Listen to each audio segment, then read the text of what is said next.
Mad Dog Unleashed on this busy afternoon. It's nice to have you with us here as we chat to you about what's going on as far as the world of sports is concerned. Lots to do. We talked to hopefully a future Hall of Famer on the weekend. I know he's itching about that. We certainly have the Jacksonville Jags to talk about too. Tony Boselli. Tony, good to talk. How are you, pal? I'm good. How you doing, man? Doing well. You know what? Jacksonville really should be in a damn game. That still stings. Oh, it's a terrible loss. You look at it, and you can talk about some of the bad calls and non-calls. Two bad calls. Yeah. Two terrible calls. But the reality is, they have Brady 3rd and 18 with 9 minutes left and a 2-possession lead. Get a stop there. You're going to win the game. You're going to win the game. So they had that, and they also had the ball 3 times in the fourth quarter, and they got 1 first down with a lead. That's right. And so they've been built on running the ball, controlling the clock, and they did it in the first half. That's why they dominated that game, and they could not late, and that was it. What's your take on Marrone? 55 seconds to go at halftime, 2 timeouts sitting on it. And I know he got the ball third quarter. I understand that. And I know he didn't want the kid to throw an interception, and all of a sudden a good first half goes down the drain. I understand the reasons. But against the Patriots, you got to score. He gave up a possession. Let me hear your take on that. I would have been aggressive. For all the reasons you just said, I think you have to be aggressive. I understood why he didn't, just like you said. And you can make the argument, you have a lead, you're getting the ball, don't do anything stupid. I don't think you can play that way in that situation, especially when you're playing the Patriots. I think bigger what it says is that the confidence you have in your quarterback? And if that's how you feel internally about your quarterback, you need a new one. Then that does not look good for Blake Bortles. And I don't think it's fair to Blake, because if you look what Blake did in the entirety of the year and how he really carried that offense at times when they could do nothing else. Now, sometimes it was with his legs. Boy, it's a tough position to put him in when that's the message you send. Well, you know, you're trying to win an AFC championship on the road against that quarterback by protecting yours. That is very, very difficult to do. It's not sustainable long term, that's for sure. It'll be really interesting. I think they have a real tough decision with Blake. $20 million he's due in March, right? Yep. I like Blake a lot. I think he brings a lot of positives to the organization, what he does, and I think he got much better. And what no one talks about, he's had 4 different offensive coordinators in 4 years. I mean, it's not like it's been a lot of stability on that side of the ball in the organization. So if he got better this year, and if you give him another year with the same coordinator, Nathaniel Hackett did a great job with that offense, could you see a big jump and more progress? And he's still only a 4th-year player. But you're paying him $20 million for that jump. But you're going to pay somebody. That's the question. Who are you going to pay? Because here's Alex the thing. Smith? Well, there's no guarantee you're going to get him. But I understand. But Alex Smith's better than Bortles. Right now, if you got a season to win, you take Alex Smith. Yes, right now I do agree with that.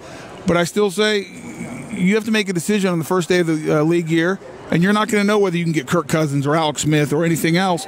And you have to pay somebody, and you better have somebody. You better have a plan. Better the plan. Forward. Yeah, it's a very tricky. They got a very hard decision to make, Tony. Very difficult. All right, how about the 3rd and 18? But the linebackers made a mistake in that play with him, and Amendola open in the middle of the field. Well, they didn't get the depth, and I think Deshaun Gibson was too soft in coverage. I mean, it was just right in the middle. It was kind of a deep crosser.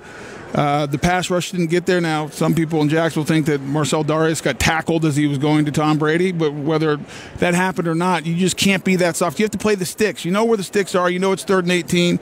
You'd like to get some depth with those linebackers to create a smaller window, but I think the safety, Deshaun Gibson, you got to come up and make a play there. Yeah, all right. The 3 drives in the 4th quarter, 2 with a 3-point lead, 1 with a 10-point lead. We went to look at it. They ran, and my son, my 15-year-old, is a huge Jaguar fan, so he focused on it. He told me 14 plays in that spot, 8 of them they ran the ball on 1st and 10. They were backed up too. I think that's the other thing you looked at. They were starting around their 10-yard line on 2 of those 3 drives. Right, the one after the fumble they were not, but that's right. The 2 other ones they were. Regardless, it doesn't matter. I mean, we can get into run, pass. Were they too conservative?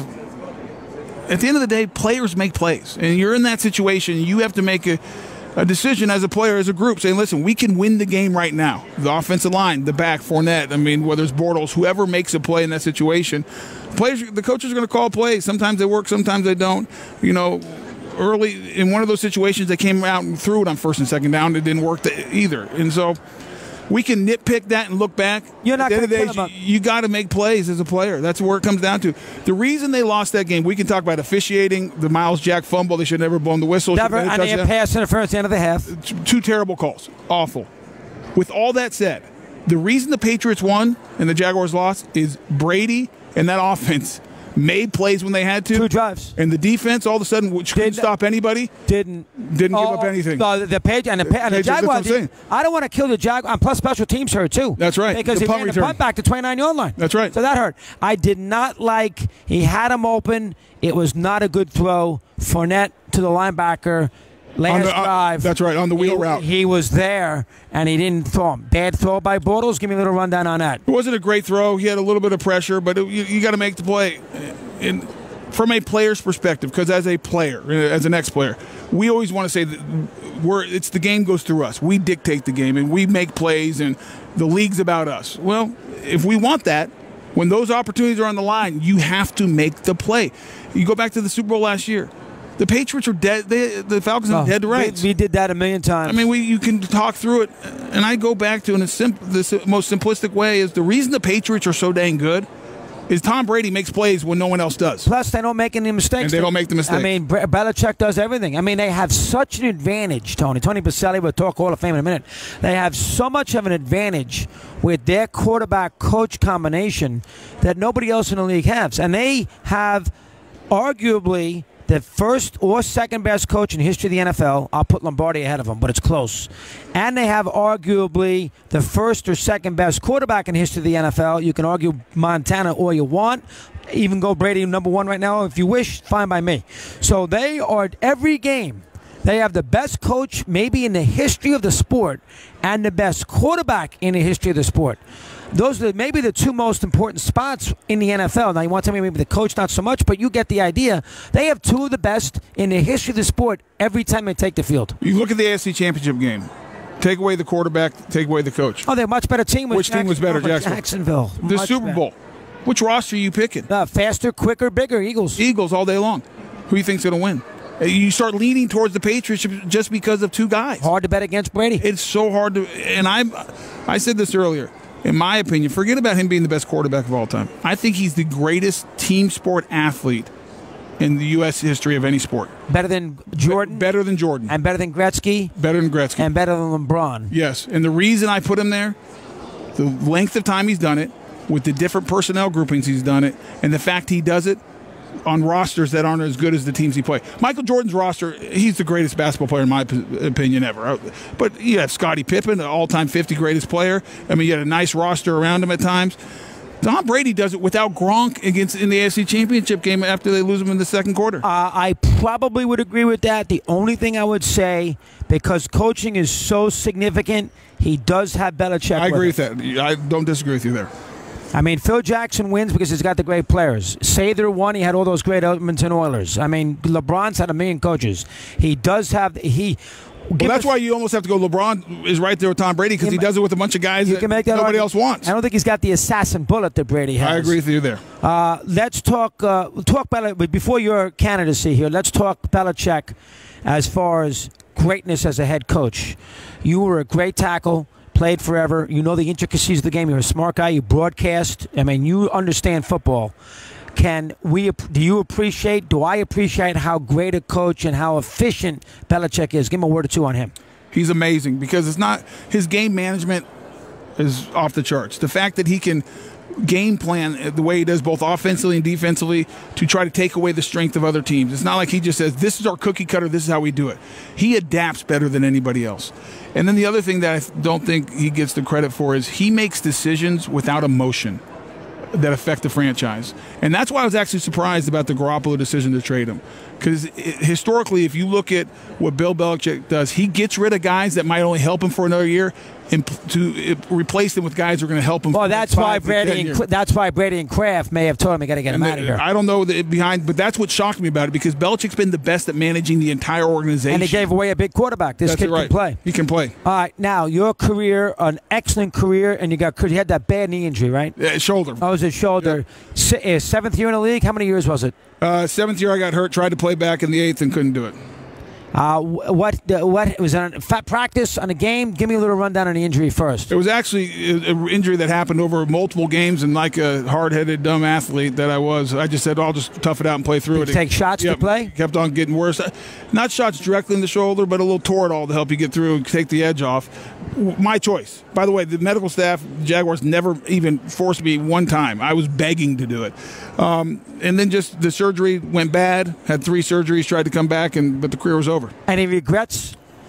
I think regrets, I don't know if I look at it that way. Do I look back wishing I could have played more? I mean, I love the game. I tell people all the time, if there was a magic pill to take right now, I'd go suit up Sunday and figure out how to get out there. I mean, just because of the passion, how much you love it, and then it being taken away a little bit sooner than I guarantee you there wouldn't have been a sack in the last drive if he's sitting there on the left tackle. Well, James Harrison's almost as old as I am. Maybe I could have figured out a block him. Harrison had a scenario there.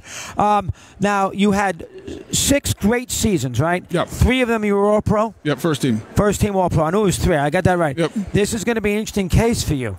Left tackles usually in the NFL, they play 15 years. Jackie Slater plays forever, that kind of thing. Yep. You were a dominant player. Sometimes in other positions, Terrell Davis. Yep. You can get in, Kellen Winslow. You can get in without that dominance over a long period of time. Yep. A little harder for a lineman. What's your take on that? Well, I think it's number one of the things I've said all along, I'm never going to politic for my case. I played the game, and so there's people like you and the voters that can go back. Well, and I don't dissect. vote. No, so. you know what I mean, though. You can go back and dissect, where, because you'll make comments at the end of the day next week about the Super Bowl, but also who gets in. And I'll definitely be a comment. And that's part of it, and that's part of your guys' jobs. Part of being an athlete. That's exactly right, and I'm okay with that, and that's the process. But what is difficult, to your point, if you look at Terrell Davis, who had the same length career. I think I played a couple more games. Kenny Easley as well as another guy who got in. He had that kidney issue. Yeah, I had him on last year. He finally got in. Yeah, right. Great player. But they had statistics that you could look back and say, look at what they did. Offensive lineman, tackle, there's not one statistic that you say, well, he was better at this stat than anyone else. It's watching the game. It's talking to their peers, talking to coaches, talking to different people and media people that watched guys like me play, and then judging that, whether it's a shorter career like mine or a longer career like a Jackie Slater or whatever you have, and making that judgment. I'd rather have shorter and great than longer, and then be a compiler and play forever. That's why. Can I get you in the room on Saturday? I think you're going to get in. Well, I appreciate that. Are there any Jaguars in the Hall of Fame right now? No, I'd be the first. Who's your presenter? A guy named Sam Kavaris, who's been doing it for 22 years. Sam Kavaris. 22 years in Jacksonville. TV. Been there forever. Been there forever since the beginning. I know Sam Kavaris. I worked in Jacksonville back in 1983, so I know that town fairly well. Yeah, so he's going to changed a little bit since 83. Oh, it has. I hope you make it. Thank you very much. Great to have you with us, Tony. Thanks for waiting around, because I know you did 220. Thanks for having me on. Anytime. We continue to take a break. We come right back after Tony Boselli here on Mad Dog Unleashed.